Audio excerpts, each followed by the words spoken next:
And apparently we are live. Welcome to the Seat Lamina Show, everybody. I'm your color commentator. Apparently we are live. Golden Eagle. Welcome to the Seat Lamina Show, everybody. Apparently I have to turn this down. Apparently we are live. Golden Eagle. Welcome to the... Well, that didn't last. So let me just get a word out on the chat. It's funny, she came right over and started inspecting the equipment, the cords, rubbing her face up against them, and kind of like she knew there was some kind of connection there.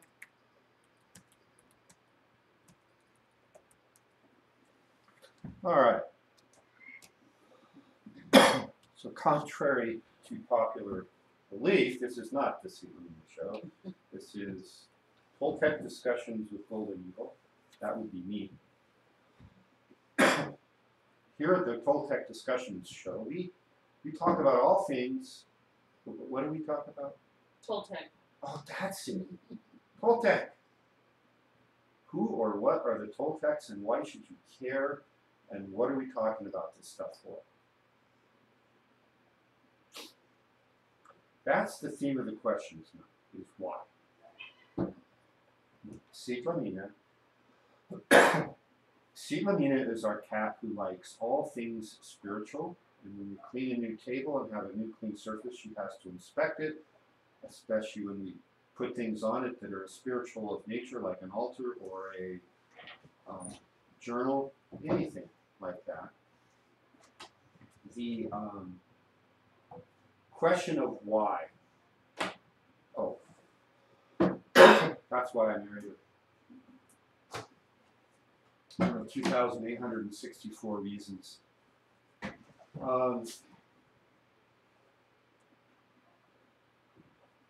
What I do is I am operating an esoteric school in a Toltec shamanic lineage. All esoteric schools date back to time immemorial. And if you want to know where some of them date back to, read my blogs, which can be found at toltecshamanicarts.org. And you go into the Golden Eagle Discourse section and read the blog. There have been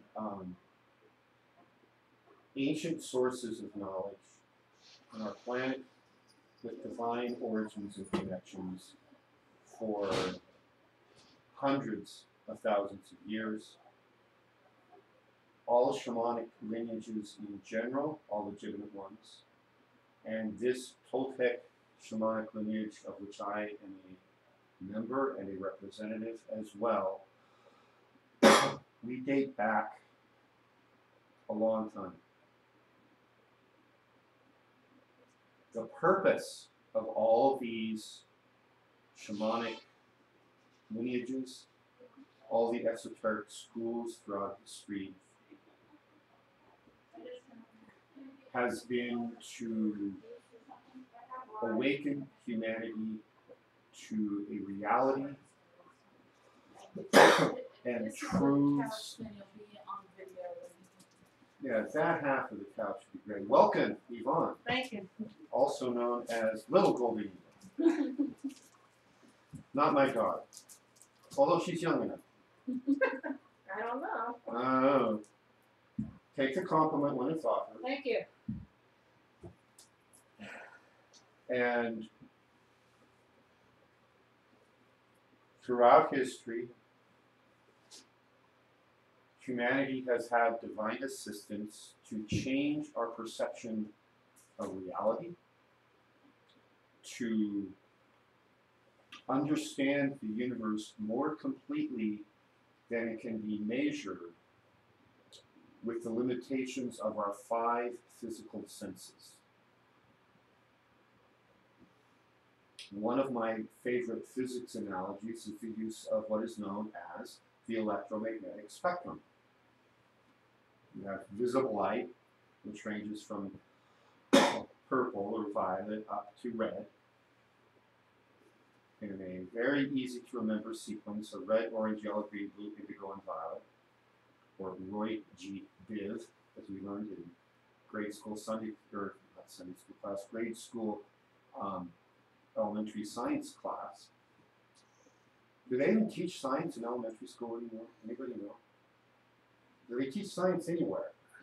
Because when I read the internet, I would be shocked and appalled that anybody posting anything on the internet has actually had a science class. So I'm just curious. We won't solve that one tonight. Roy G. Biv. Outside the visible spectrum of Roy G. Biv, we have infrared, then microwave. You were here 2 minutes and you broke something. Students. Where was I? Oh, Roy G. Biv, red, then infrared, meaning beyond red, and then microwave and radio and really, really big radio waves at one end, and at the other end you have ultraviolet, and then X-rays, then gamma rays. And none of those others can we see with our visible eyes. We need other instruments, other detectors to detect them. And when we look at just the electromagnetic spectrum, what we find is that we are missing about 90 to 95% of the possible data that could, in theory, come in, be analyzed, sensed, and used to explore the universe. The back and forth function no longer works. Right, I know. It just makes funny noises because it's made of plastic and the plastic parts wore out. Thank you.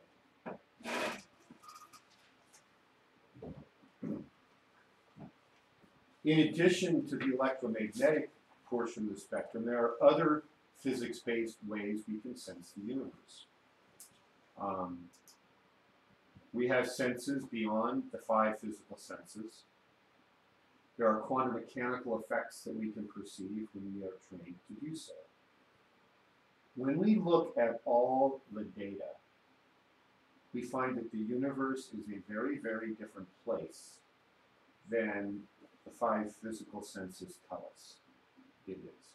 We are not nearly so limited as we have been led to believe.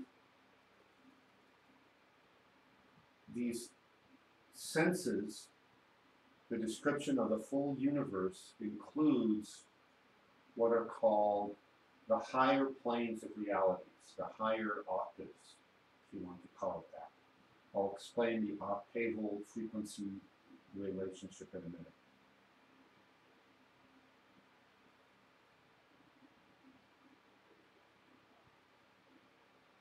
This information has been well known in spiritual systems for many, many, many millennia. As far back as we have an oral tradition, which is much farther than we have a written tradition. The higher spiritual knowledge has always informed us of this. When we look at the oldest writings, they will universally describe this. The oldest writings we believe we have on the planet, with the possibility of a few petroglyphs here and there aside, are the writings found in India, in the Hindu and the pre-Hindu systems of spiritual philosophy. So the Upanishads, the Vedas, the Mahabharata, always my favorite, because it talks about physics. Come on, you knew that, right?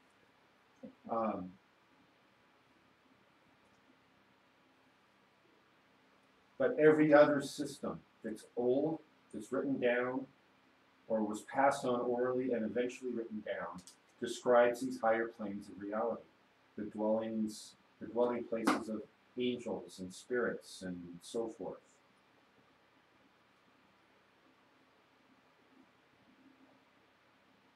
We are here in this physical world to achieve a number of things that are not possible for beings who only ever stay in the spiritual world. we have the chance here, as a physical being, to alter our structure and our makeup of our energy bodies, our light bodies that correspond to each of these layers, these planes, and enhance and rapidly accelerate our development as conscious sentient beings.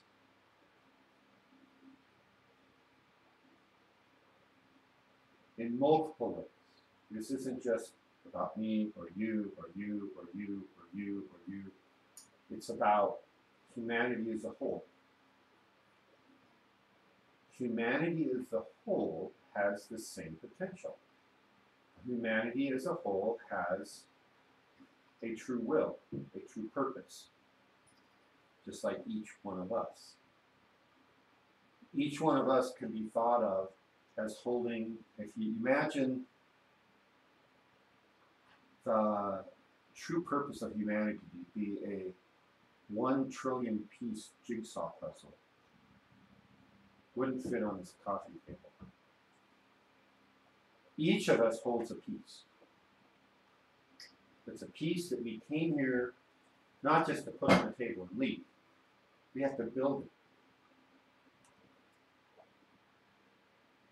out of nothing, or seemingly nothing, out of our experiences, out of the knowledge we gain, out of the connections we make with the planet, with the other humans. And this can be considered part of the great work. It's described in esoteric literature. We each have our little piece of the great work, and then there's the big great work, and then there's probably bigger great works. We won't worry about those today. They will not affect what you have for dinner at all.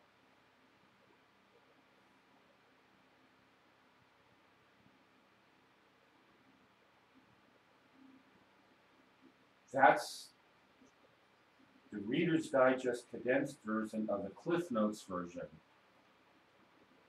And if you want more, email me, and I can give you books and authors that talk about that structure and hierarchy and that big picture kind of stuff. If you have our reading list of resources, not required reading, but there's only 4 books on that, but the resources, which is an always growing list divided into categories, then there are some of the ones on there that talk about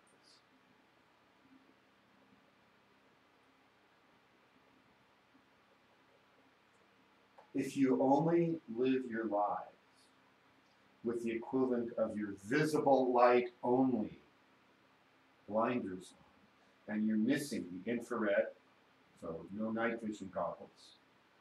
You're missing microwave, so no cell phones. You're missing radio, so no television, radio, no communication up and down to satellites, no ultraviolet, no X-rays, so no medical imaging, no gamma rays, no exploration of the universe that totally changes our understanding of cosmology.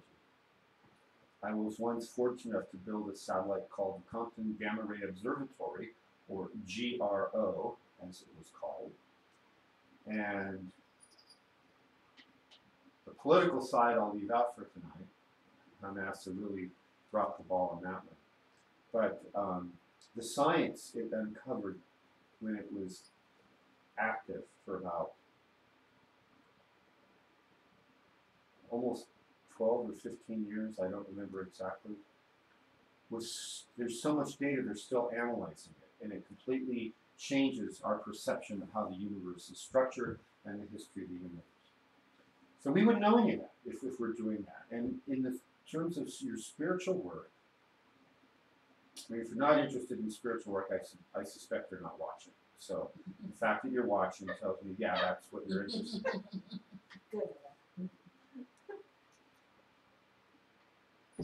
For your spiritual work, this is a shamanic path, and we'll talk more about that in a minute. But the key is, by following an esoteric shamanic path, or just forget shamanic, an esoteric path, you are training your instrument You're training your instrument to be able to detect more of the universe than is able to be detected by somebody who's strictly working at the level of Malkuth in the physical world. And when you do that,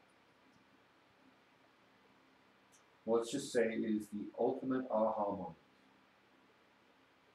When you start seeing through the veil and you see beings on other planes and you learn to communicate through the veil to other beings on other planes.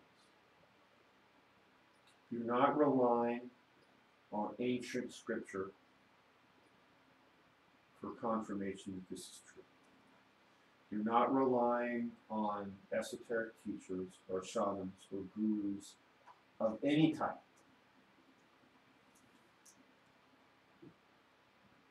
This work trains you to have a direct experience.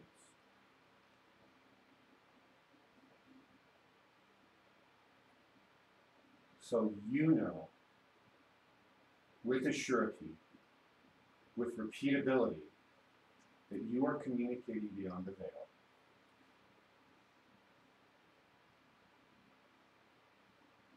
And that's what this work is about. It's not just an opportunity to read my blogs and make fun of robots. Although that's just a side benefit, as we call it, the icing on the cake.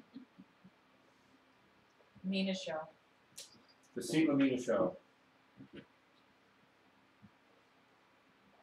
The purpose of all of this is you communicate beyond the veil and you gain direct knowledge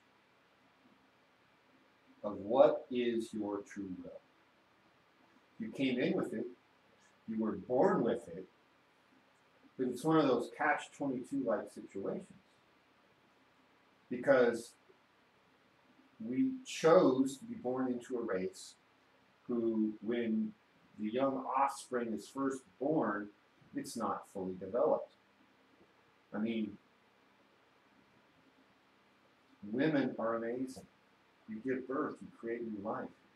I don't think somebody Bonnie's size is going to want to give birth to a 6'3", 225-pound linebacker like me. So they have to be born tiny, which means the nervous system isn't fully developed, the musculoskeletal system isn't fully developed.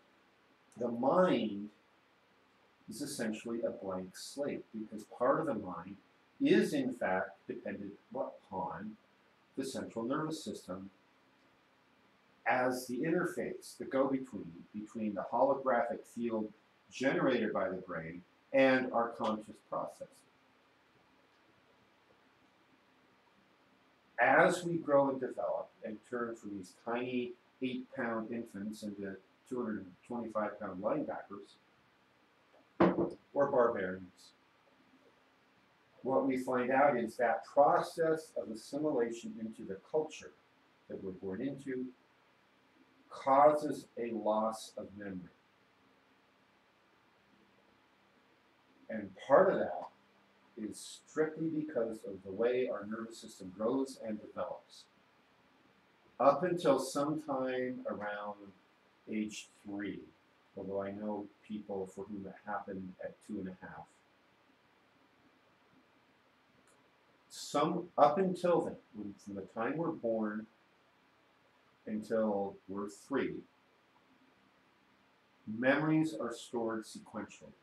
It's day 1, day 2, day 3, etc. Day 842, and then you get out to about day 1000, somewhere close to 3 years, and we now have too much data to be easily accessed. So we have to start storing data in categories. There's the mommy file, the daddy file, the food file, the I spit up on the floor and made everybody scream file, all these files. And then we meet brother and sister and cousin and school kid and all those kind of things. So we stop storing data sequentially and we start storing it organized into files, just like the computers. And when we do that, it's sort of like we're wiping the hard drive up to that point. We write over all that sequentially stored data. And it's gone. That's why most of us, without training our minds in shamanic techniques, we can't go back and remember when we were born. There will come a time in shamanic training where you get to do that. You go back and you can watch yourself being born. But until you've completed a training up to a certain point, it's not possible. So your subsequent memories overwrite those first 3 years. One of the things stored in the first 3 years was the reason you came here to this incarnation. Shazbot, as Mork from Mork would have said. So we're hosed. We have to find another way to remember that data.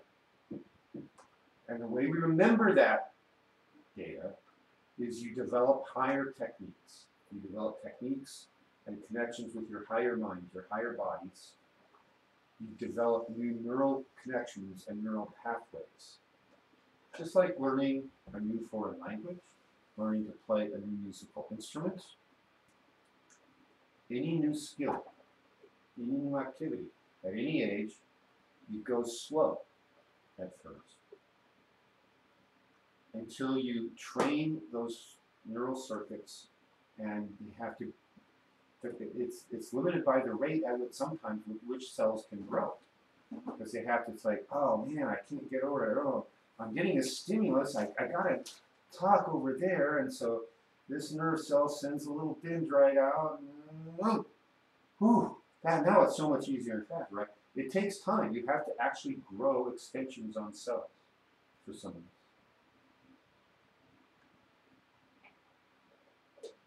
And so a lot of people, when they first start out on their spiritual work, they make great success up to a certain point, and then they plateau. And then it gets hard. And there's some speculation, which I think has a lot of validity to it, that the rapid progress up to a certain point matches where you were in the last incarnation that you did this work. Once you start on this work, it's usually the case that every incarnation you will choose a conscious rebirth into a situation where you will find the work. Sometimes you miss. And it's possible you're work lifetime, work lifetime, work lifetime, each one goes up, miss. Even Babe Ruth struck out more times than anybody else. Oh, swing and a miss.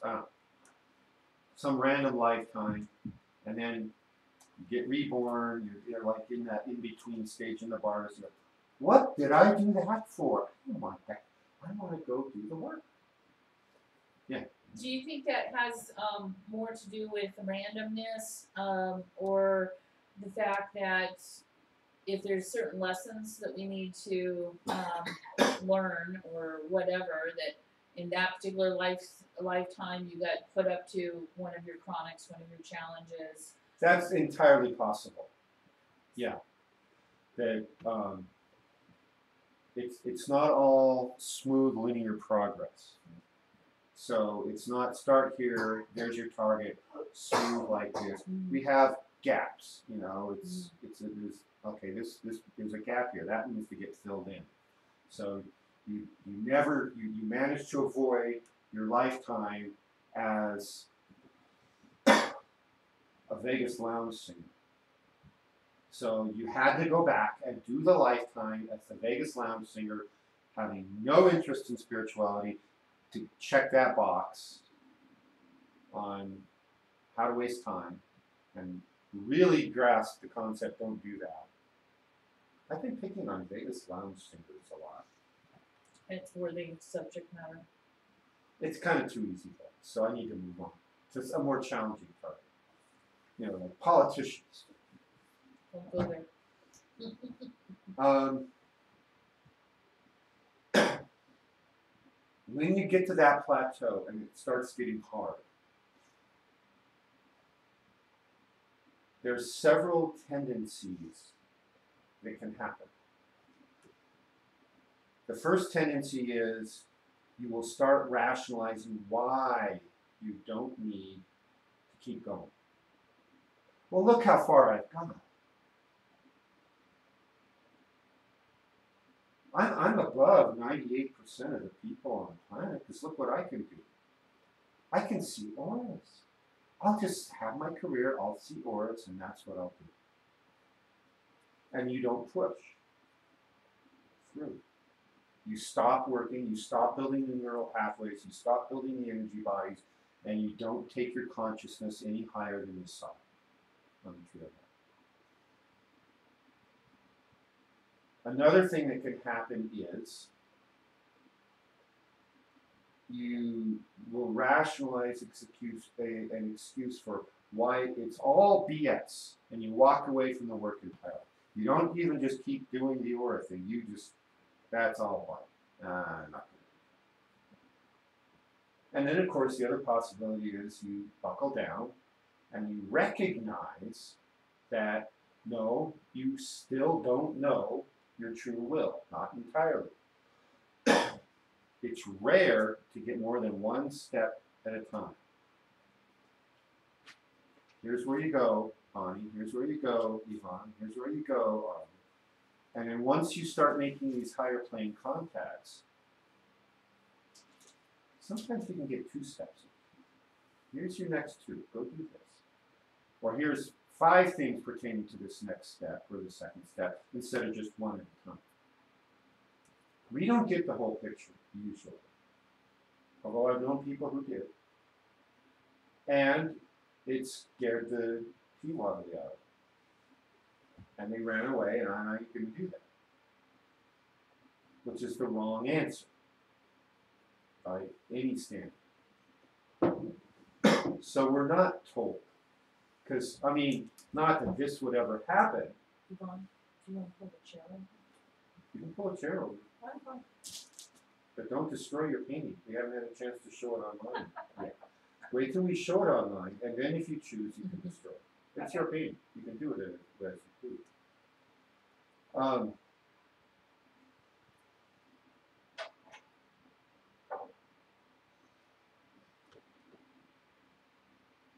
You don't know your true will completely. So success or failure depends on you accomplishing your true will.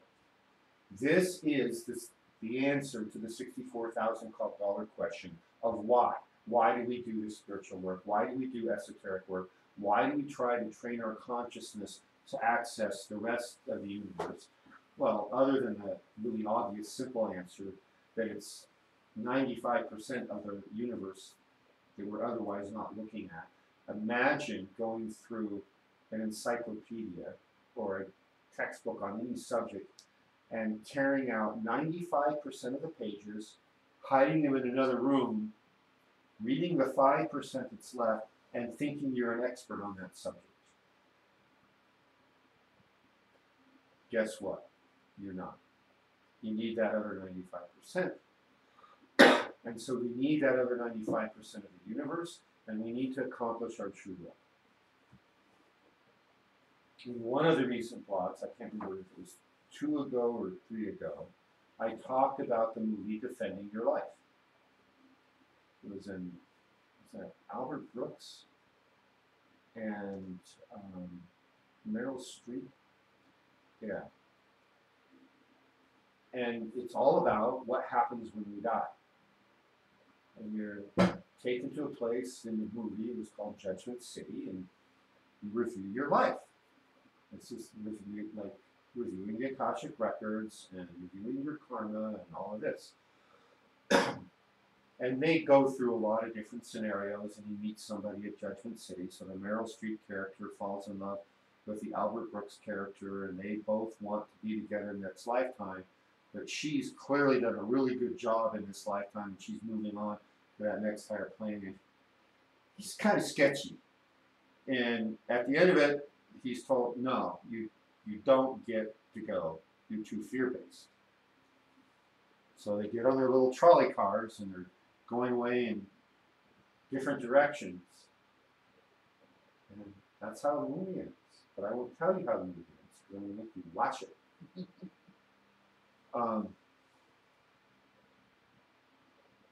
It's kind of like that.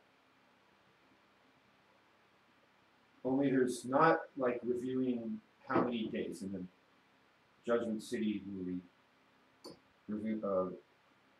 Defending Your Life. They talk about how many days are you looking at.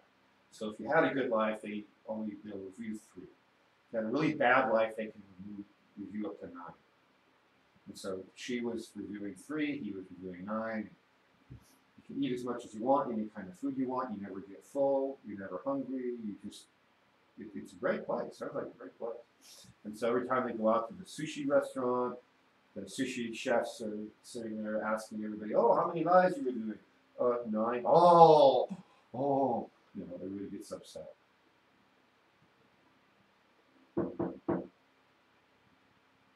So, in reality, the question you're asked in this defending your life thing, it's a lot like defending a graduate thesis. You've done, I've done. When you stand up in front of a board of people and here's what I did, prove me wrong. And of course they can't because they have no clue what you just did. Really? That's what you, oh wow, okay. Sign off and get your clue. So in the defending the life thing, there's really only one question, at least only one they start with, which is, what? Did you do your will? Ding, ding, ding, ding, ding. Yeah, did you accomplish your true will? The answer is a resounding, heck yeah, look at all this proof I got. Check the box, on you go to the higher planes. If your response is, well, I don't really kind of remember this true will thing. This crazy shaman I met once and I studied with for a few months, he kind of said something about it, but it was too hard to keep working with him, so I kind of let it drop. It's like, is that making too much noise? Yeah, every time you slam it down. Oh. I need a padded thing to slam on. Hey, I've got the genealogy to prove it. I am a card-carrying barbarian. Thank you. Is to do your true will. The only way you really fail in life is to not at least try to do your true will. You get credit for trying. A lot of credit. And the closer you get, the more credit you get and the better off you are in terms of accomplishing your will, filling in the piece of this giant puzzle of the true will of humanity. That's what we're doing this for. That's why we have esoteric schools, and there have been esoteric schools here on the planet for many, many tens, if not hundreds of thousands of years. They have been available for anyone for the asking. At certain times in history, all the esoteric schools were hidden. You didn't know they were there. There was nobody left alive who knew that there used to be schools. But sometimes they've been driven underground, and for self-preservation, they go hidden. They go dark. The submarine term, go down, you submerge, and you go dark. And you don't send signals out at all. Right? So the school doesn't advertise. But the schools have connections on the higher planes, and the people on the higher planes have a good perspective, and they say, ooh, look, down there, I see one lighting up. Oh, it's back. No, it's on often enough. Okay, address is, they give the address to the school, and they go knocking, boom. Boom, boom. Bonnie, it's time to assume your duty in life. And Bonnie's like, what? I'm making biscuits. No, it's time. And that's how people were selected in the schools. Other times in history, it was overt. You go back to ancient Greece or ancient Egypt, and yeah, everybody knew that there was esoteric schools, the mystery schools. Not everybody knew what went on in them. Not everybody was interested, but their existence was not a secret. Oh yeah, those people are really interesting people, but they're kind of weird. Weird people. But if you ever want something done right, go get one of them weird people, because they know how to do whatever it is right. And you could go, or if you were really interested, it's like, man, I gotta know what's going on in that place. I gotta go bam, bam, bam on that door. I gotta find out. And they open the door and they say, what do you want? I want to know what you know. Oh, okay, well, come on. And that's the start. That's how it begins. And you get sucked in, and before you know it, you're working on all the skills it takes to develop the knowledge of your true will and then to accomplish it. And then you're helping humanity, and then you're spiraling up from lifetime to lifetime, helping humanity.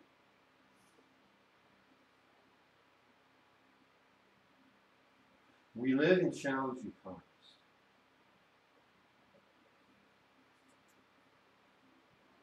The political situation everywhere on the planet is difficult.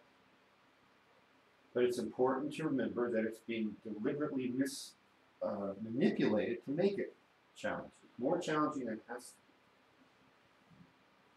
be. And that's kind of a bit of a catch-22 in that we need a certain amount of challenge so there's a drive. So you have to have that voltage difference from one side of a circuit to the other to make the current flow. If life's too easy, you kind of go, oh, don't bother. Let them eat cake. And if it's too challenging, you're living in a war zone, bombs are dropping around, you don't have any clothes except what you're wearing, you don't have any place to sleep except the rock you're using as a pillow, you may not even have clothes on your back that you're wearing, you're not going to be developing the meditation techniques to transcend and gain this knowledge and do your will and help humanity see it. That's one of the many reasons, other than profit, that they like to keep wars going. Don't have enough wars at home? Well, let's stir the pot some other way, right? So that's part of what we're dealing with. And the key as an esoteric student is don't fall for that garbage. Laugh at it. It's not about Trump or Clinton. It's not about which sports team, won the football Stanley Cup. It's not about which team is going to win the World Cup of Stanley football thing in Russia. Soccer, that's it. Everybody calls it football except us. We call it soccer. But when you look at the pictures online, you're going to see crowds there in Russia of hundreds of thousands of people who didn't get into the stadium, standing around cheering their team and lamenting the loss. You go back to the home countries, like Brazil. Brazil lost, I heard. Can't remember to who. But they lost. And they've been a champion like 5 or 6 or many times. And so they're always like the perennial favorite. And they lost. Crowds of millions of people in Rio de Janeiro. Oh.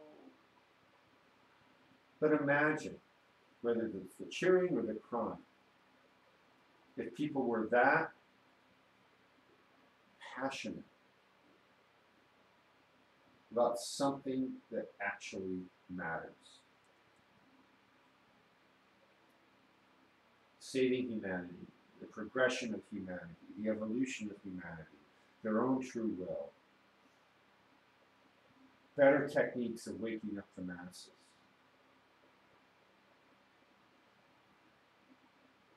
That's why this work is important. There's a big jump between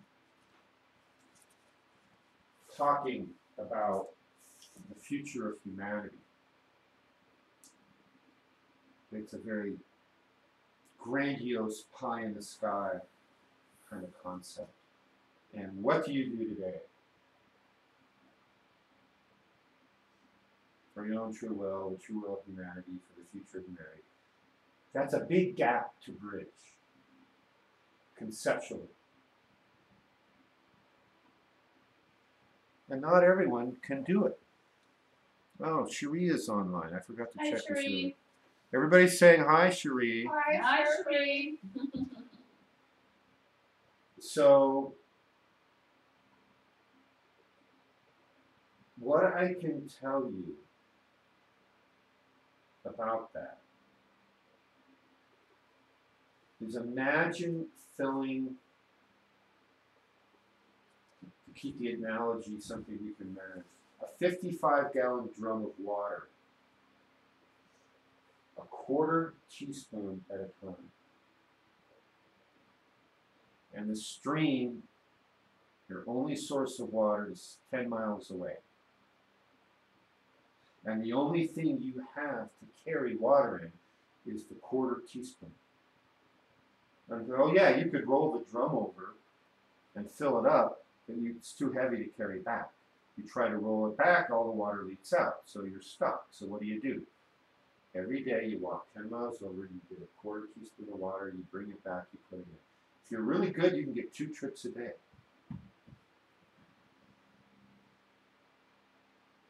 And your goal is to fill the drum. That's a little bit what it's like when you're first starting, or not just necessarily first starting. Once you've hit the plateau on where the spiritual work stops being easy. That's where it's important to follow the formula, the formulas, plural, that are laid out by those who've gone before you, and are telling you, here's the formula. When you're getting tired of walking back and forth with that quarter teaspoon of water, keep walking, keep filling your bucket, keep filling your water barrel. When you think you need a rest, stop and take a rest, but get up and keep going.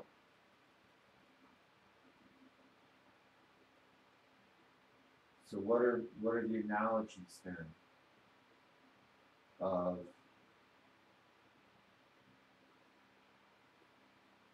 teaspoon of water and the work? Yeah. Well, it makes me think about this concept of bringing it, or continuing to push the envelope, or applying a certain amount of tenacity to everything we do, putting that little bit of extra, it's easy to do a big push and get something accomplished and then go and crash and not do anything for another 6 months. Mm-hmm. So it's learning, not to do too much, or, to get through those big hoops, but then to get back up and continue to push the envelope a little bit. Yeah, it's basically where I'm going. It's along those lines. I'm looking for the notion of having your personal practice, your daily personal practice. You meditate, you journal, you do the toning exercise that I've taught. You just keep doing all these things. You work on your attention. That one's important. You work on maintaining your intent. You do the consciousness drills. And you just keep going. Can you Because- pull up? No, I've got to.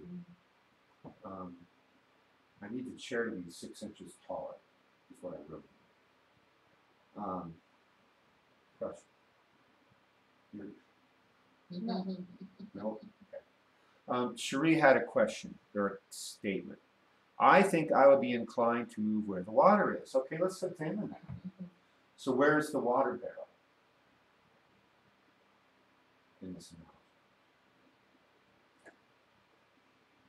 Well, I get the impression that the water barrel is where you're working, what you're doing, and your resource is far away. So, it's kind of like, okay, if I want to be spiritual, how do I make that happen in the city and in the chaos? Do I move to Tibet and live on a mountain? That's where that spiritual source is coming from, but that really doesn't do anything for how I live in the city. You almost nailed it when you said spiritual source. Mm-hmm. The water source is at those divine planes.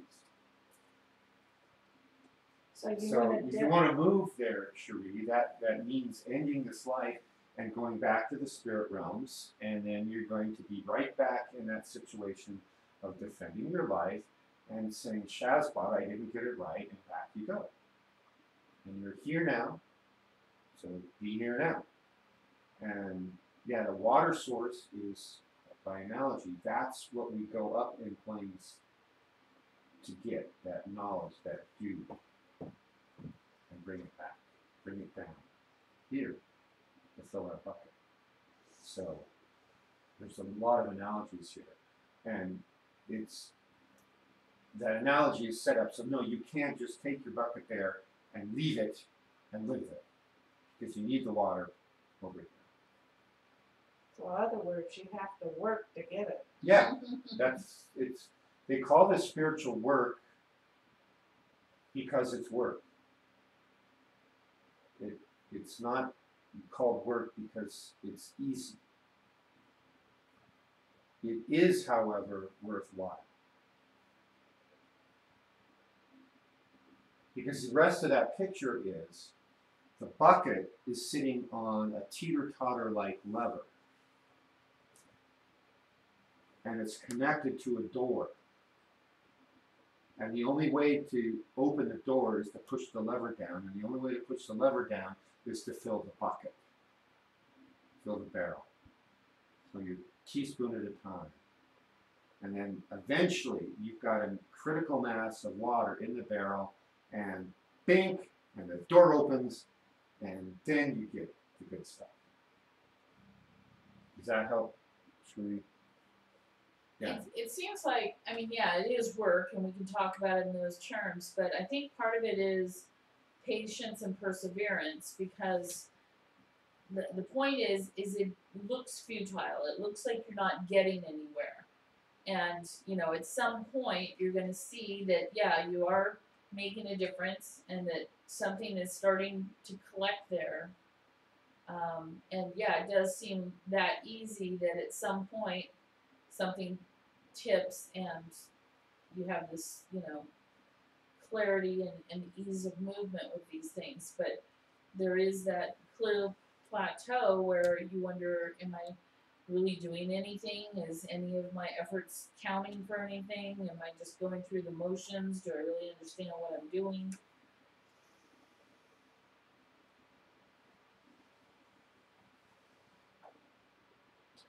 That's an easy trap to fall into. And everyone who walks this path goes through that many times. And so what I'm advising when that happens, when you plateau, you don't get the progress, you don't see it, you don't understand it, what am I doing this for? Is take a step back, look at the big picture. Anybody can walk, let's make it a little easy. Maybe it's 10 miles round trip. Then you really could do 2 trips in per day. One trip is easy. Ah, I did it. Now do 100,000 more. My teacher, Coyote, tells a story. I like to give credit where credit is due. About the old master in a Buddhist monastery up in Tibet. And one day he's walking by and one of his students came up. Best student. He said, Master, I've been here 20 years now. Will you answer a question for me? Well, certainly, my son. What is it? Will I ever attain enlightenment? Just, oh, yes, son, I've seen it. You will definitely attain enlightenment. Oh, that's wonderful. How long will it take? You need 20 more years. Oh, this guy was so depressed. He turns away his head. Oh, 20 more years, but I've worked so hard. Yes, and you've done well, and you're halfway there. And he walks away depressed. But one of the other students sees this working enough. And this guy was probably the worst student in the school. Without a doubt. No attention, no discipline, nothing, right? All over the place. He comes up and says, Master, I haven't been here 20 years. I've only been here 2. But can I ask you the same question? Will I ever attain enlightenment? Master thinks, yes, my son, you will. Oh, that's wonderful. I'm so happy. How long will it take? You need 20 more lifetimes. And the student was just ecstatic. What? That's it? Only 20 more lifetimes and I'll be enlightened? Hooray! And in that moment, pure joy, he came enlightened. Just like that. On the one hand, you can't have any expectations. And on the other hand, you have to be willing to go with the flow. There's a guy, 20 more years and you got it, and he's like, oh, I've already done 20. Another guy, oh, 20 lifetimes. Cool, I'm set. Right? So it's our attitude. When I've worked with healing clients in the past, in my past careers, 2 people, same condition, you tell them, oh, all you have to do is change your diet, exercise, meditate, and take a few herbs and supplements for a few months, and you'll be fine. Oh my God, I have to change my diet. Oh, and they walk away. The other guy's, what? The other guy said, I'm going to die in 5 years. And you tell all I got to do is change my diet and take some herbs and supplements and exercise a little, learn to meditate, and I'll be fine? Yeah. Cool! Same kind of situation. It's that perception. What is our point of view? How do we approach the situation?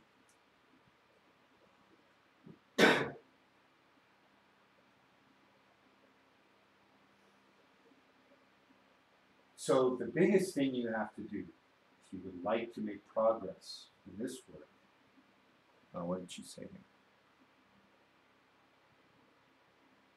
Oh, Sarah's online now.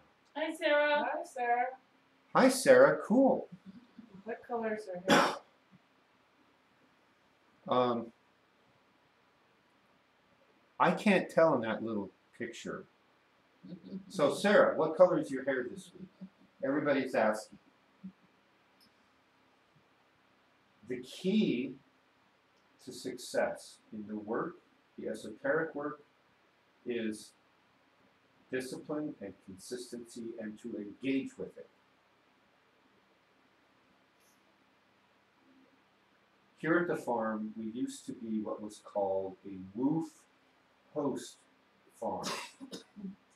WOOF is an acronym that stands for Worldwide Opportunities on Organic Farms. We're no longer involved with them for a number of reasons, an example of which you're about to hear.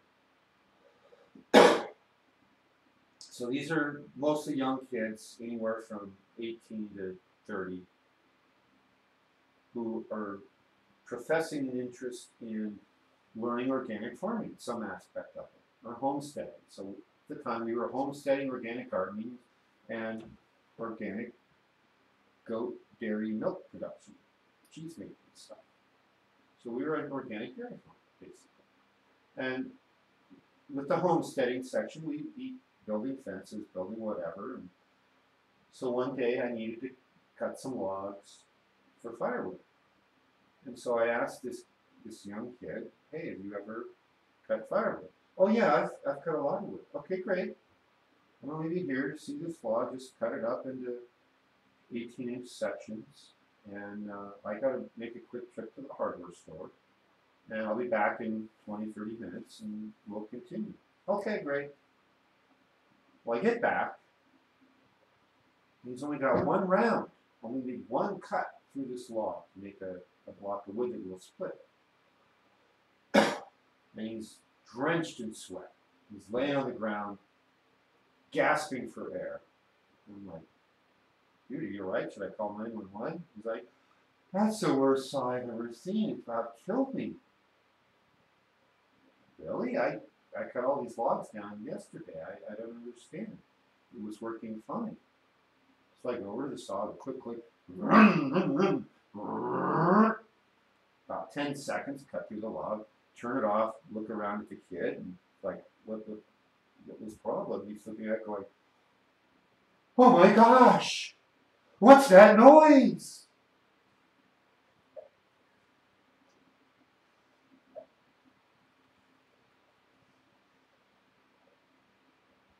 So you can have the most important, most powerful tool in the world.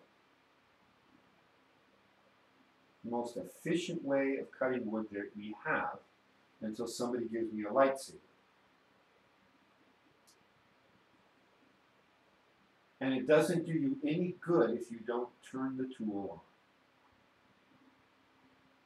on. You have to use the tool the way it was intended. If it's got an on switch, you turn it on. If it's your conduit, you turn it on. If it's your consciousness, attention, intention exercises, you actually do them. If it's your vitriol toning exercise, you actually have to do it. Some of my friends back at the shaman school went 8, 9 years never doing the vitriol. Now some of them they're doing it. They're on it. But it took them years before they did that. And it's like the most powerful tool that I've ever found. I think Bonnie would probably agree. It's amazing. Now, I can't even begin to write the equation for how it works. The physics is that complicated. But it's easy to learn and it works. But you have to engage with it. And yeah, life happens. You have to buy groceries. Our wives and kids need food and clothes, which means most of us need jobs.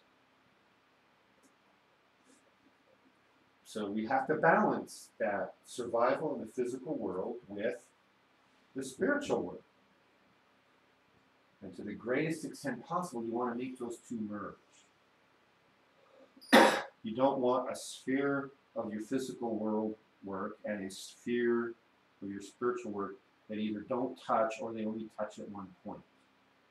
The more you get them to overlap, the better your life will be. Make your spiritual work your livelihood. Make your livelihood into spiritual work with attention and intention. You have to engage, you have to turn it on. And there will come a time when there's a test.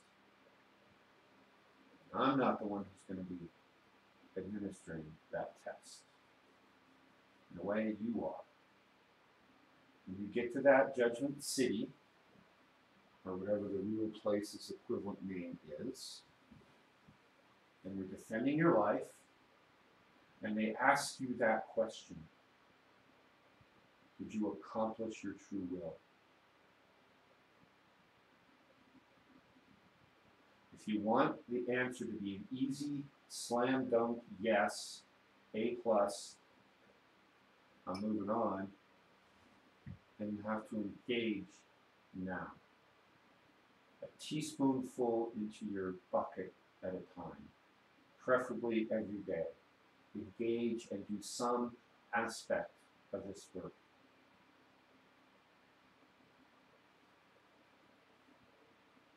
That is the key.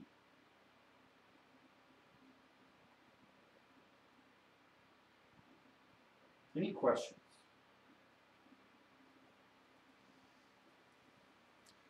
Hair is still purple. Okay. Right on. You would match Bonnie's blouse today. There she is. Any questions? I have a question. What if sometimes, well, a lot, it seems like it's coming quick. It's like, oh, she's getting it. And it's like they're just throwing things at you and it's hard to keep up. Is that a question? Yeah. And, I haven't heard one yet. okay. You said it seems like this.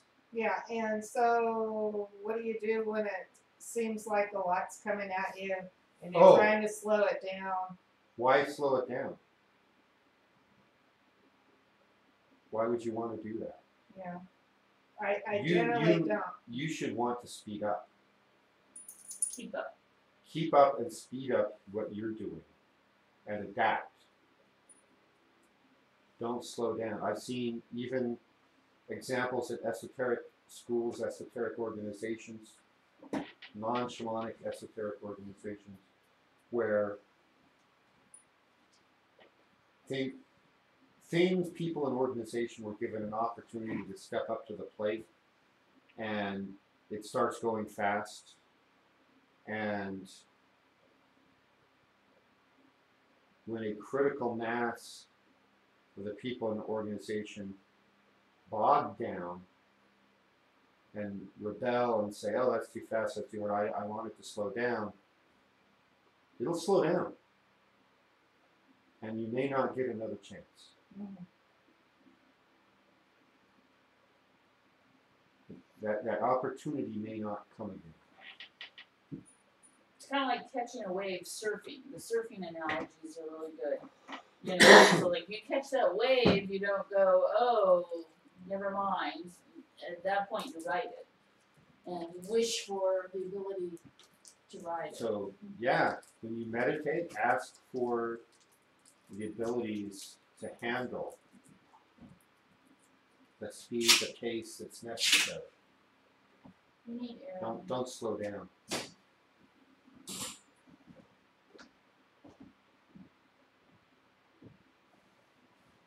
Any questions online?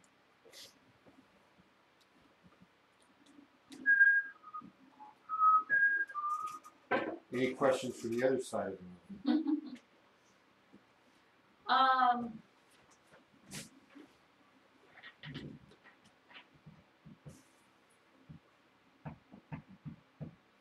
Not necessarily, just questions about schedules and stuff. All right, we'll get to that in a minute. Okay, if there's no more questions online or from this group, what I want to do now is to give Yvonne, Little Eagle, a chance to display a piece of artwork she has created and explain it to us. So why don't you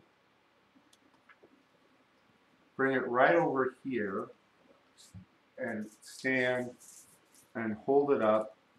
You're going to have to get it a lot closer to the camera because I don't have a zoom function. So just stand right over here. That's if I could get out of the house. Well, there is that. Slave labor. That's how we keep them here.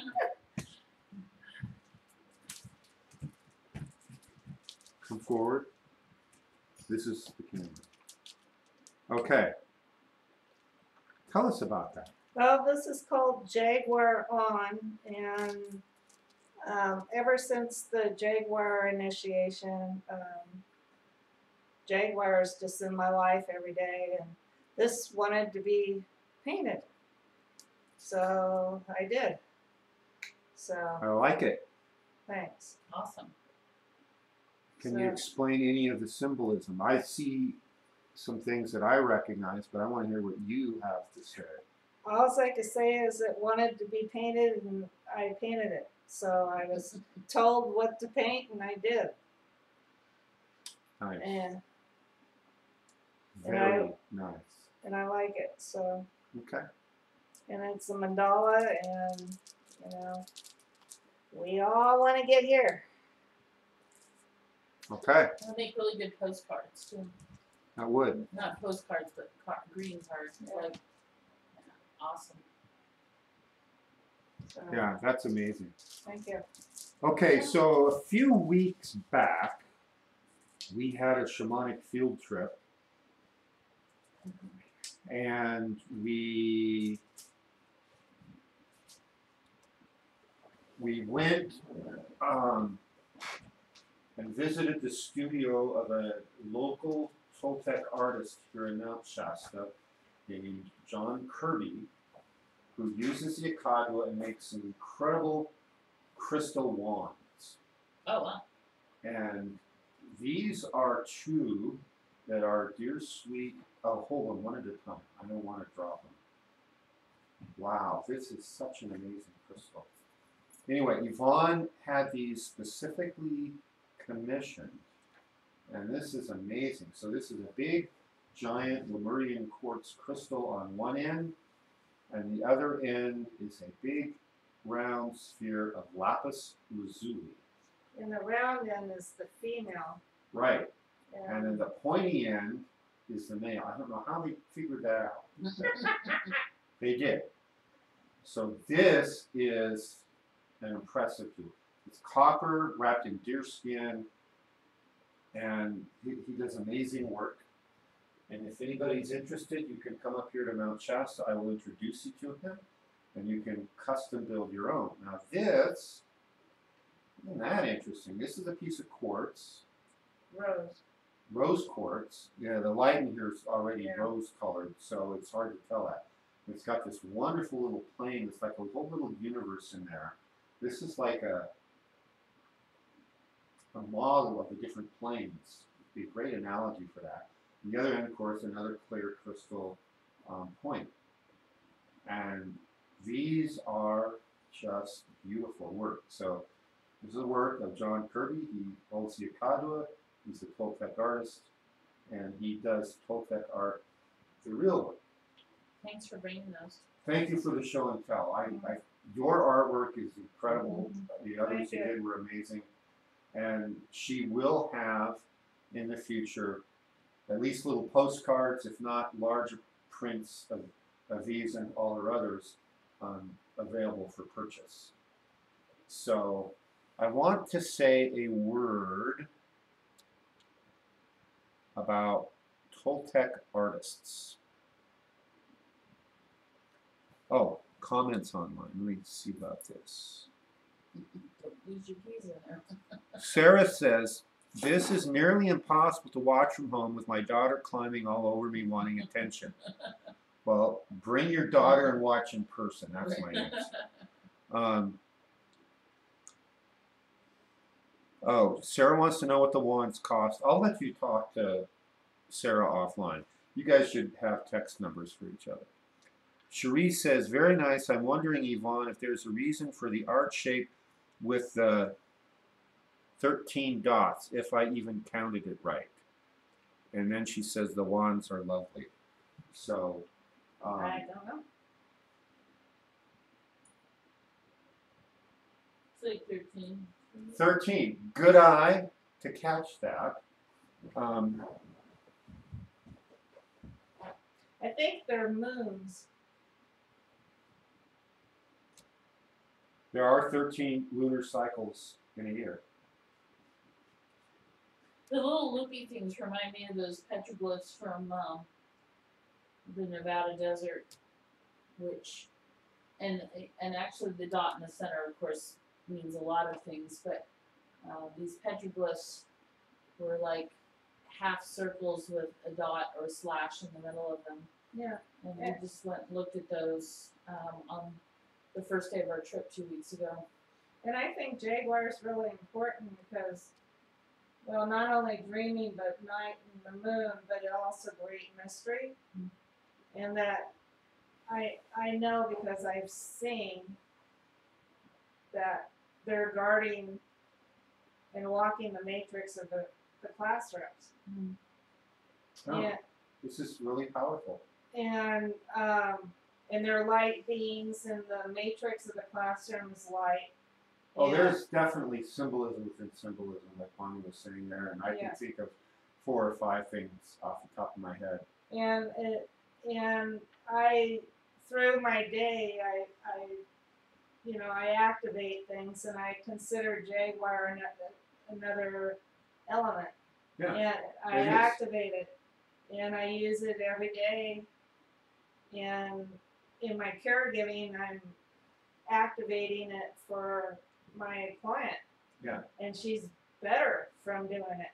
Like, seriously, because she has Alzheimer's, you put her in front of a plate of food or a bowl of food, and she doesn't know to eat it, and you have to put her hand up on the fork or spoon to activate the eating process. And with the Katawa, she sees it and she's putting her hand up and doing it herself. Wow. Wow, that's That's incredible. Yeah, and I even got a smile and a giggle out of her, and she hardly does that. Wow. That's So- awesome. Yeah.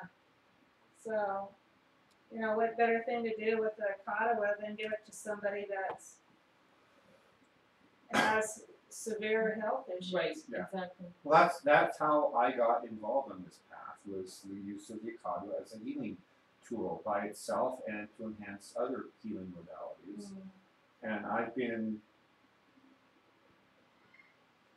quite frankly, knowing that it's impossible for me to be surprised, I've been a little surprised and disappointed that it hasn't caught on more. That even holistic health practitioners of all types hear about it and kind of go, eh. I was like, what do you mean, eh? It's like, how can you go, eh? You're sitting here telling me you need something to make your work more effective. I'm saying, here's the secret magic rocket power boost for your work, and you go, eh. So that's been part of my observation of humanity in the last 9 years. I think somehow subconsciously people realize the power of it, and they fear that power. I think you're probably partially right on that. So here's what I want to read. This is a Nawal poem from the Codex Matritensis from the 1500s, was when it was copied and written down into English. It's about Toltec artists. The artist, disciple, abundant, multiple, restless. The true artist, capable, practicing, skillful, maintains dialogue with his heart, meets things with his mind. The true artist draws out all from his heart, works with delight, makes things with calm, with sagacity, works like a true Toltec, composes his objects, works dexterously, invents, arranges material, adorns them, makes them adjust. The carrion artist works at random, sneers at the people, makes things opaque, brushes across the surface of the face of things, works without care, defrauds the people, is a thief. That is a great description of the Toltec approach to artwork. And one of the purposes of Toltec artwork is to facilitate our spiritual transformation. So even if you kind of suck at art like me, I still do it. I just don't show it publicly. I'm not anywhere near as good as Yvonne here is or John Kirby. They're Toltec artists. I'm a Toltec, I just kind of suck at art. I make up for it with the math and science though, so it's okay. And I know a lot about the Toltec art of healing herbs. I've got about 600 or 700 now that I know. I even know Toltec shaman who only know 4 or 5, but I got 600 or 700. So my art is different. You have an artistic girlfriend. I have my own right brain. I let her do the art. No, but anything can be an art. A lot of people laugh at my PowerPoint that I like to do shamanic things on PowerPoint. That's just my medium for art. I put PowerPoint presentations together and I go out and I give them, and people are like, oh wow, how come nobody ever told me it was that simple before? Whatever I'm working. Whether it's health related, science related. I admire that drawing and painting and sculpting and all those other abilities. I will never have to worry how much to charge for the artwork I have displayed in the Louvre. That is not a problem that will ever cross my plate. Won't have to happen. Never think of it. About artwork, one thing I really like when you're tapped in, that you're hitting that deep well, you're in doing creation. Yeah. You've tapped into the creation of the universe, and Exactly. you're just in the zone. Nothing else exists. You got to go to the bathroom, but you don't because you might lose it. And the Toltecs knew that was creation, literally, from the creator. Yeah. When you're doing that, that's what you're tapping into, whatever form your style is. And that's what I like, and that's what they knew. You're losing a leg. All of a sudden, this one changed, and I lost focus.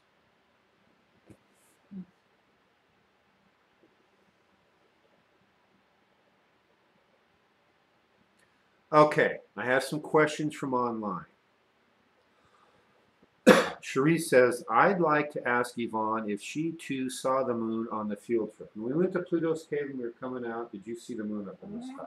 So that answer to that question is yes, Cherie. And then she says, Jaguar has also been more tightly linked with my daily activities since the field trip than ever before. And you would ask, Cherie, Codex what? Let me spell it for you. C-O-D-E-X. The second word is M-A-T-R-I-T-E-N-S-I-S. So you can send that to everybody, right? Well, you did post it online, didn't you? That one, that that was in poem, that one is in the blog that went out today. Which I did read. So it's there, you can download it. But it's the codex. It's like I think it's a whole great big thing, and this is just a One couple poem poems out of it. Yeah. But And after the initiation, when we went to Pluto's cave, I mean, going in there, and I had a squirm because I'm sitting in my own shadow, right? And it's just like, ooh, and there's the discomfort and that the shadow wanted a voice, and I told the shadow that I was sorry for being human and for trying to stuff it and put it in a file and shutting the door, and I made friends with it, and that Jaguar is the shadow. Yeah, the Jaguar, as I comprehend this, carries that energy of integration. It's like the yin yang symbol. And when you look at the Jaguar, and I wish I had a picture of one handy. Right. Hang on. Something went wonky. Not Jaguar and photos go. Yeah. It's like the yin yang symbol. It's that balance of light and dark. And you see that in the Jaguar's spots, and you can see some of that there. And you can see it in the eclipse, the solar eclipse, which is where we get this energy from. Yeah. And so yeah, that's a step that we all have to go through. I had to make friends with my barbarian warrior that would dearly love to take off heads from everybody who needs it. And rise above and beyond that. Yeah, and Jaeger is also a warrior. And like Cherie said, yes, I did see the moon. As I was sitting on the rock and the caves open, you could see the moon, like coming into, you know, the tube. It's almost like your uterus tube, like it was coming in. Yeah, it's almost like the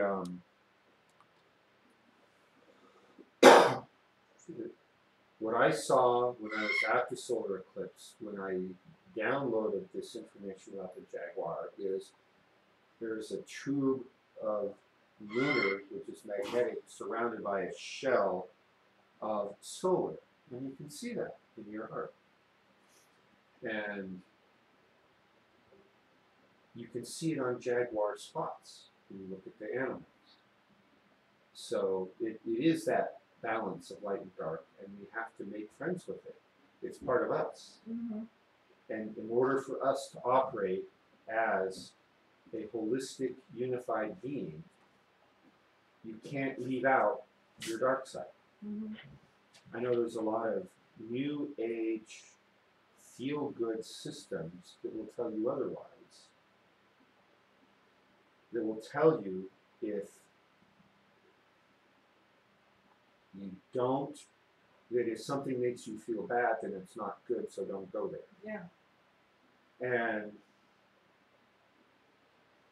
that's one of the major differences between a feel-good, fluffy path, which is a horizontal path, as it turns out, and a vertical path, a true esoteric path, a shamanic path in particular, is that we go everywhere. We don't limit ourselves to the fifth dimension as the only other dimension, but we look at all of it. You have to. This is a very old, very long, very complicated spiritual war that we are involved in, if you want to think of that in those terms. And if your enemy is over there hiding on the fourth dimension, you might have to go there to do battle. Or you might have to go there to rescue someone. And if you're afraid of your own shadow, this isn't the work for you.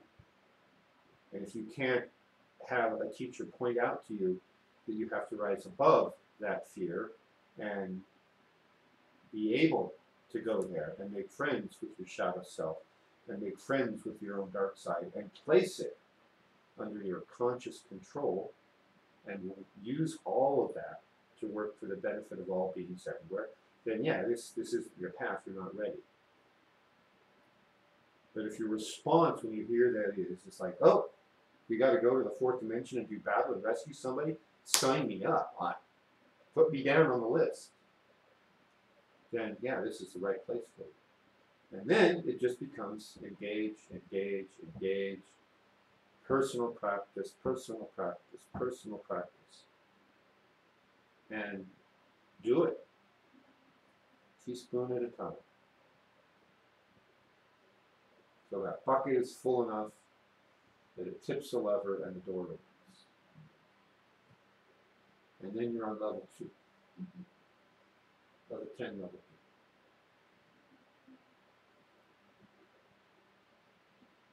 And when that door opens, that's when you get the information about your true will. You've made contact at that point with the holy guardian angel, with that Christ self within you. And then you can really begin to work. So until then, it's just getting ready for that. And if you don't do this introductory phase, you never get to the end game. It's like in chess. You can read the textbooks about how to study for playing the end games. But if you don't study openings and you don't study mid games, you never get to the end game. Any other questions? Dates, etc. Raise the hands who's going to be here next Saturday. Yeah, so this coming Saturday, we have an activity planned. We need feedback, preferably sooner rather than later, on attendance. Otherwise, if you do show up at the last minute and didn't tell us, you might go hungry. We have a field trip on this one again to a specific place on the mountain. And there are some particular energies there I want to work with. We're actually going to two places on the mountain that are relatively near together. And one of them I want to introduce you to the energy there. And the other one, there is a structure there that I want to do some work with and teach you some techniques. That's the bulk of what we're going to be doing. Question? Is this a physically exertive experience, or once No. we get in there in four-wheel drive, we can... The first place we're going to go is right off the highway, and it involves a relatively easy walk up a slight hill of about 100 to 200 yards. So not nearly as far as the walk to Pluto's cave, or the climb into the bowels of Pluto's cave. The second place we go to, and we're going to drive in. Low-slung vehicles, probably not best. What do you have? From Alaska. It's low, really low. Well, we'll see. Yours I've seen. I've been in your car. It might make it. If we take, we're going to take the easy road in. There's a harder road that we won't take that one.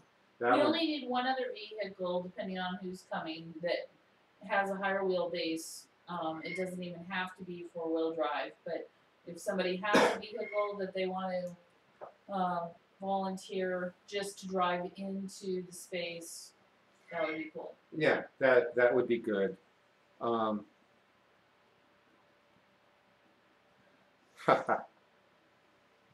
Sarah says, oh wait, you're all typing too fast here.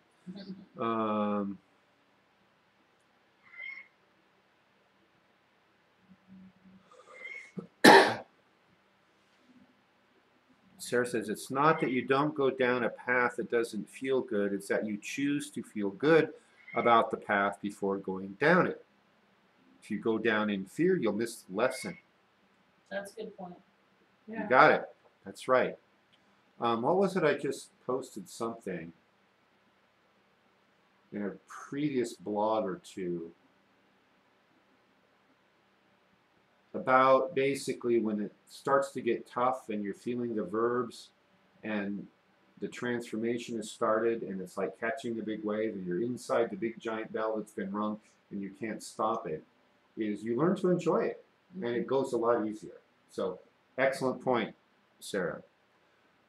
Sarah says, I'll be there. Dude, I couldn't walk for 3 days after that last field trip.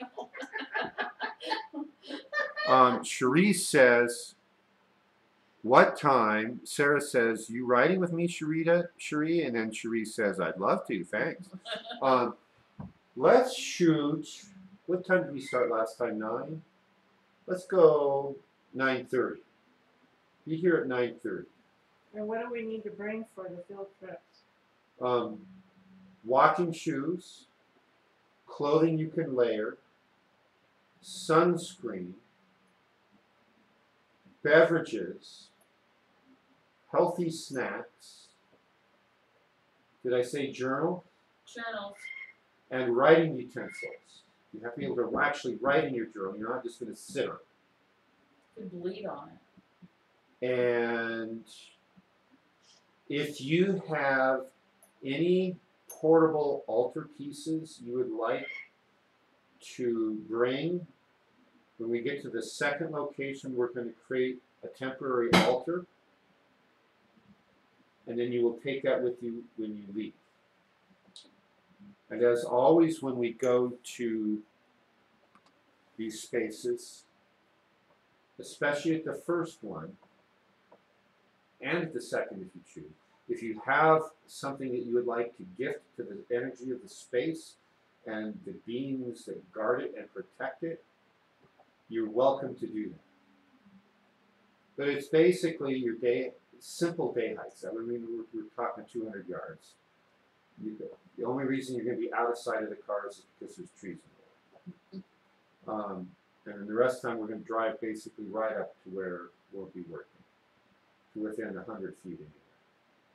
So it's not like a survival situation. Questions?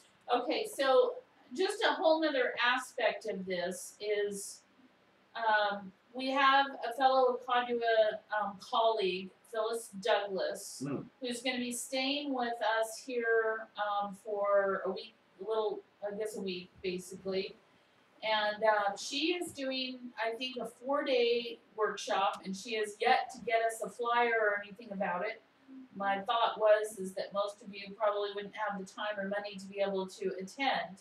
However, basically, Phyllis, just so you know, she speaks the angelic language.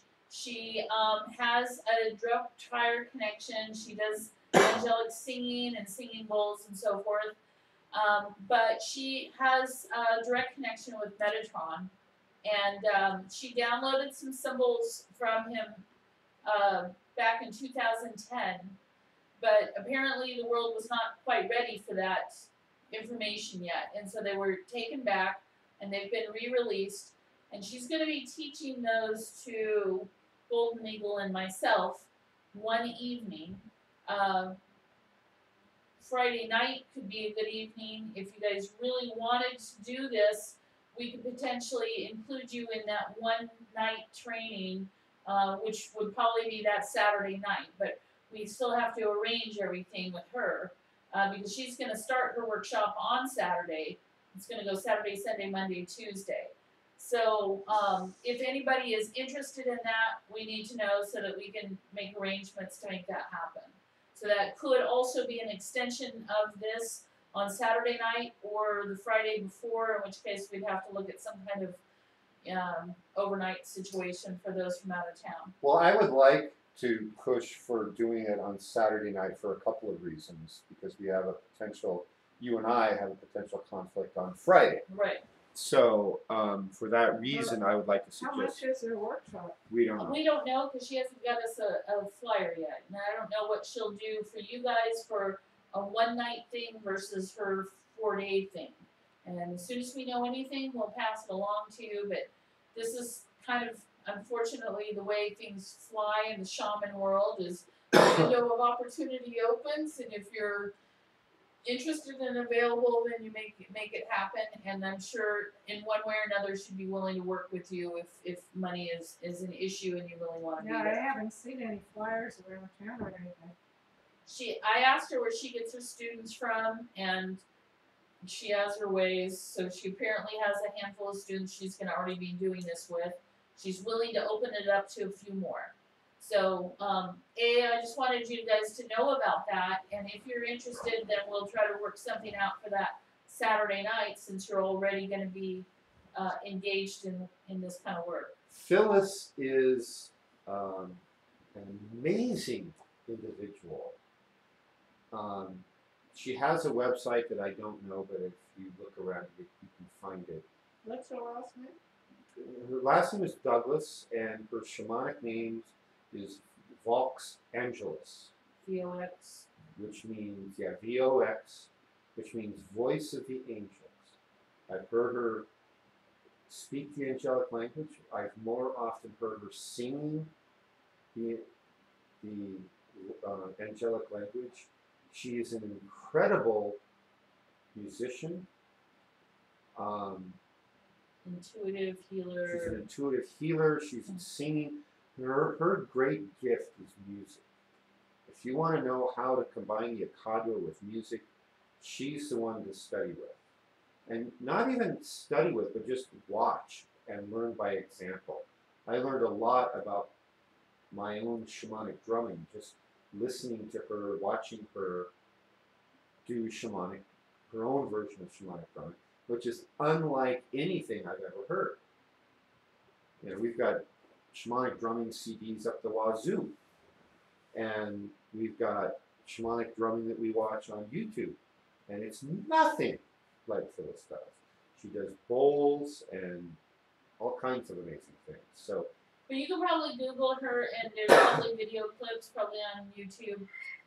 The only other thing I wanted to say about everything going on up here in Siskiyou County is that we do have fires going on, and it may be necessary to switch our plans to another location if the smoke or whatever is bad on the mountain on Saturday.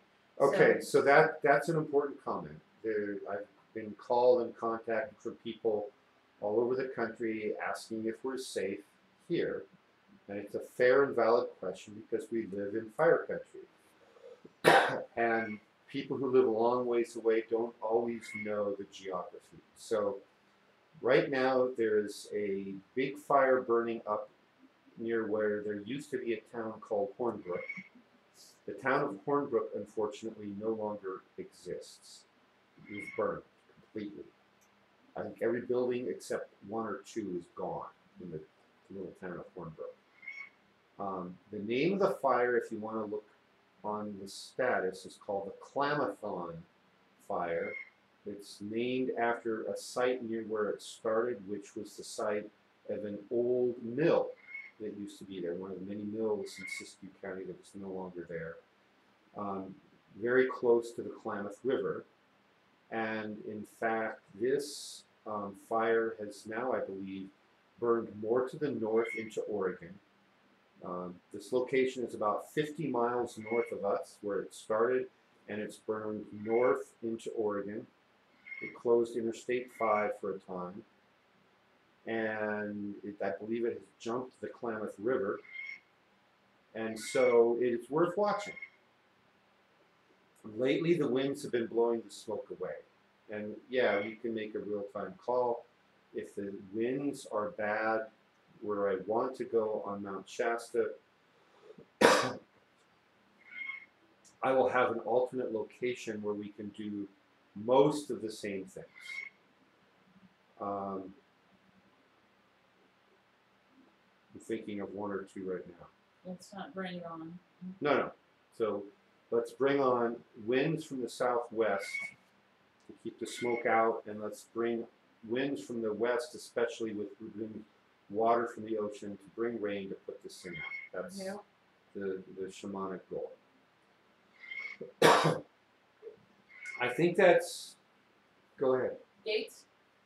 Okay, so we have been talking about a fundraiser to help the Chicago School of Shamanic Arts in obtaining the land where their medicine wheel is located. Sarah has done a bunch of work on that. She's got a lot of inquiries out and hasn't got any hard dates or information back in. We don't know if anybody else has any other ideas or leads on this, but whatever we do, the time is of the essence. So it would have been great if we could have figured something out 3 or 4 weeks ago so that we could have set a date and advertised and all of that. In light of all of that, a few of you helped out with a New Earth Expo that we did in Sacramento a few months ago. When was that? I don't remember. May or April It or was something earlier like than that. that. Anyway, March maybe. so they have another slot for August 11th and 12th. That's a Saturday and Sunday in Sacramento, doing the same type of fair. And I think what would be good about that slot is it's already set. We don't have to advertise. We don't have to get people there. We just need to be creative about what we do in the booth. And so, in that way, you know, if you've got a Kadua art or something like that you would like to display or sell, definitely having your cards or your business information there. But otherwise, we need to know whether you guys have any conflicts with either the 11th or the 12th or both. We can get a motel or something down in the Sacramento area to stay overnight. And we just need to know if any of you are available to help support that event one day or the other. And if there's any other comments about that as being at least a first level of fundraising. How many hours away from Mount Shasta to Sacramento? It's about 3 to 3.5, depending on where in town you want to get to and the traffic when you get there. So we'll definitely stay down there overnight this time. Last time they did it all in one day, got up early, went down, did the whole thing, and came back. Well, it was a one-day event. It was a one-day event, though. Yeah. I went down and I did that with Cherie and Sarah. And we did that. I don't know, did we have anyone else? I think it's just the three of you, yeah. right? So we still want to have yet another fundraiser. We want to use this date of the 11th or 12th, and other than covering our base expenses to get down there and back and the booth, any money we make, we're going to donate to Coyote's Medicine Wheel Project. And if you want to bring your Kadua artwork, or anybody else comes up with a Kadua artwork, or a Kadua crystal wands, you'll probably get some of John Kirby's wands and sell.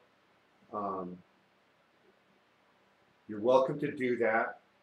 And if after your profits on whatever it is you're making or selling, if you were to donate a percentage of that to Coyote's project, it would be very appreciated. Yes. So, so anyway, let us know right away if you have those dates free and if you can commit to one or both of the days. And then also, we just got approved to be in the Holistic Fair at the Wind River Casino in September 15th. That's a Saturday. It's one day. We're getting a double booth. They're really cheap. So we're going to have the energy healings and demonstrations on one side, and then a place to display things. Now, she has some rules about basically everybody in the booth needs to be working for the same cause. So it's not so much like you can have a corner and sell your own personal stuff. You're welcome to have your cards and things, but this would be a fundraiser for the school. And then, you know, we can talk about how and when and where those funds will go towards new equipment, towards a space, towards, you know, whatever. But that will be more for the purpose of the school. So we are still looking into the possibility. We've done a fundraiser or not a fundraiser. We did an event at Wind River in their banquet room before, which is really reasonable because you can get the room for free if you buy $250 worth of food, which is about what it would cost to rent a room anywhere else and have them set up the tables and everything. And it's big enough to have small booths, or you know, a number of them, and then also a lecture area, and have the whole thing catered. And so one of the things we're looking at is later in the fall is doing some kind of an Akadwa symposium where you can display your art, where you can display or present what you're doing with the Akadwa. It would definitely be Akadwa related. So those are just some things to put in the pot to think about that are coming up over the next few months. There's that in Reading, Wind River, Yeah. and September 15th, right? Mm-hmm. So Sarah says she will go to Sacramento, but probably one day only. Okay. And Cherie says she could be there. And both Sarah and Cherie are already going to be doing things at Wind River. And Sarah says she can bounce around and have to help. But we won't get their full and undivided attention, but they'll be there. Okay. So, Perfect. and we might pick up one or two more assistants along the way. Perfect. So, I know that's not everything, and I know there's one or two other days up in the air, but I think that's all I want to talk about tonight, schedule-wise. So,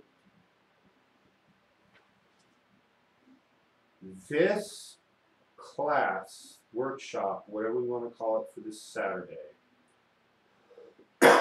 it is something that if you have people who would be interested in coming and doing work, that it would be open to them. They don't have to have the Akadwa. We're not doing any secret stuff for the shamanic school.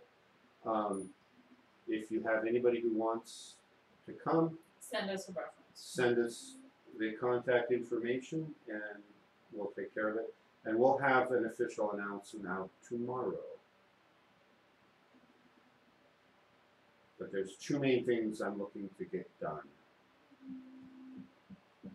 So, any last minute questions? I do one day on August 11th and 12th and not both, Okay. because I have to work one day of the weekend. Okay. Okay.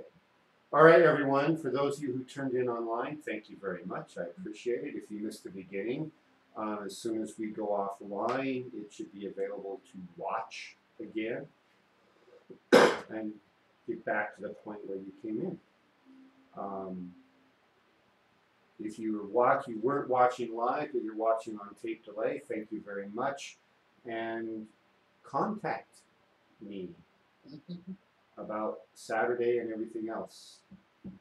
All right? Thank you, Golden Eagle. Thank Do you. good, avoid evil.